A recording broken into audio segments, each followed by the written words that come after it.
થાળીમાં પડે ને તો બોલો ઢેંટણે ટે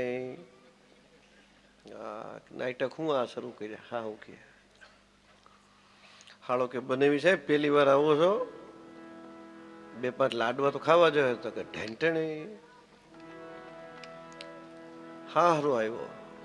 હું જમાયા નાટક શરૂ કર્યા છે, લાડવા ખાઈ જાઓ તમારી હારું બનાવ્યા. વળી બોલો ઢેંટણે. પછી છોકરીને બોલાવી, બેટા તું આ 15-20 દિન રોકાય એવી છે, હું વાતું કરે, હું આ ઢેંટણે કે. એ કે એને કાલનો ઉજાગરો લાડવા ખાય તો એને ઘેન ચડે, એટલે એમ કે છે કે ઢેન ચડે.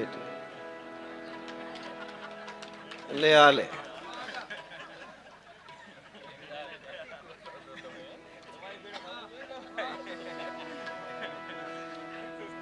એ કે કયું કયું ને કહું છું કે મને ઢેન ચડે છે.